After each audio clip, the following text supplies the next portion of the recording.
Hello and welcome to vlog number 5. In this one I'll be talking about what's new, including my new LED lighting in the workshop, a new oil wax finish product that I'm launching, and the projects that I'm working on at the moment. Business update, where I'll be talking about a reduction of hours at my day job so that I can spend more time working for myself, and also talk about my channel performance over the past few weeks. Recommended viewing, which is where I share some of the YouTube woodworking channels that I've been enjoying recently, and tool talk, which this time is about my new air filtration unit and an air quality monitor, new parallel clamps and sawhorses. As always, I've included timings for each section of the video in case you want to skip to the parts that you're interested in, and you can find those on screen now as well as in the description box. What's new? I'm hosting a Make a Bowl Without a Lathe challenge. Some of you may have already seen my video announcing that. Anyone can enter. Some of my favourite YouTubers have already confirmed that they're going to be involved, which is fantastic. It's just for fun, there are no prizes, but I can't wait to see what people come up with. You'll find a link to the video explaining the rules in the description box if you're interested in checking that out. I've already built my bowl and filmed the video, but I'm going to wait until the deadline when all of the videos will be released together, which is the 27th of July at 5 PM. I've also recently launched my own homemade oil wax finishing product, which is available in both original and a food safe version for cutting boards and things like that. I really like them both. They pop grain really nicely, they leave a really smooth finish and a bit of extra durability too. This is just something I'm trying out, so I'm not sure whether I'll continue making it. It really depends on whether it sells well or not and what feedback I get about the product itself. It's also a good way for viewers to help support the channel but also get something out of it. So if you're interested, check it out on my Etsy store, link in the description box below. Just over a month ago, I also had some LED lights fitted to my workshop. I now have 6 1.2 meter LED fixtures, 4 on the ceiling and 2 on the long walls of my workshop.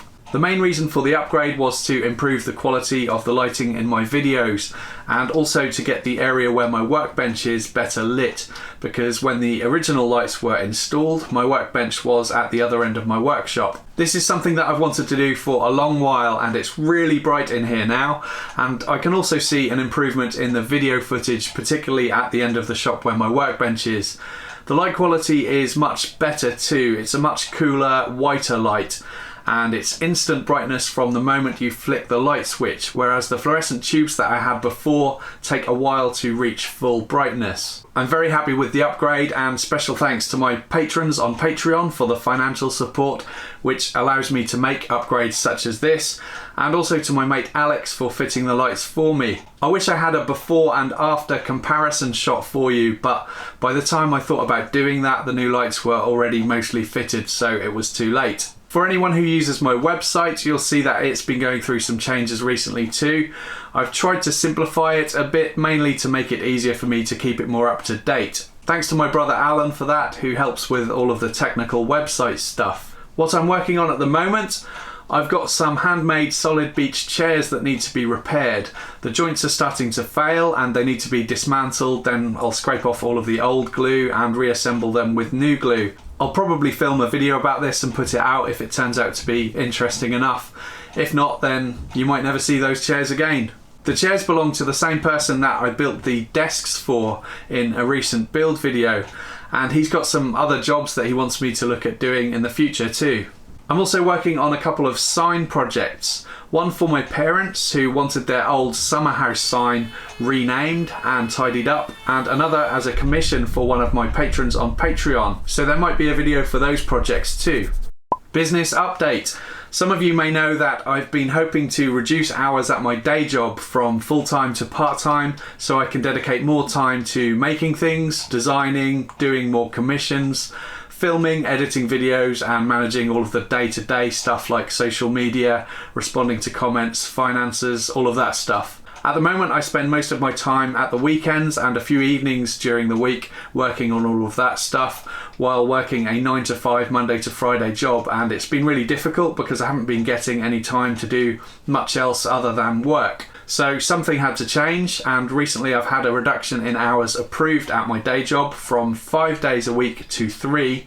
So I plan to work 3 days a week at my day job, 3 days working for myself, and have 1 day a week off to do other things. Financially, my overall earnings are going to drop quite a bit when that happens, but I'm okay with that because A, I'll get to do more of my woodworking hobby as a job, which is fantastic, and B, I'll have some time set aside to chill out each week and spend time with my girlfriend, friends and family, which I'm not really doing enough of at the moment. I want to say a big thanks to my Patreon patrons for helping me to do this.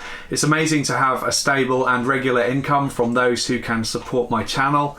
So thank you so much for allowing me to get one step closer to my dream of working for myself, doing woodworking and creating videos. I really couldn't have done this without Patreon.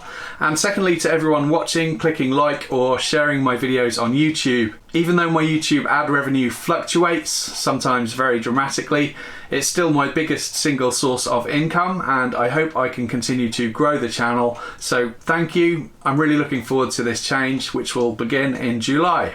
A couple of weeks ago, I released a video about cutting open an IKEA shelf, which has performed really well, which is both a good thing and a bad thing. Usually my project videos tend to get around 10,000 views, some higher, some lower, but the IKEA video had almost 200,000 views within the first couple of weeks. The reason I say that's a good thing and a bad thing, it's good because obviously it's making more money than my other videos, but it's also bad because it's not necessarily the sort of content I want to make or what my viewers want to see. Also, when videos reach a wider audience, the number of stupid troll comments increases, and I've gotten used to having a core of very nice, friendly and knowledgeable viewers and subscribers commenting on my videos, so it's always a bit of a shock when my videos reach a wider audience. That video, combined with the collaboration project I did with John Height from I Build It about building a chair from one sheet of plywood, has really boosted the performance of my channel in the past few weeks,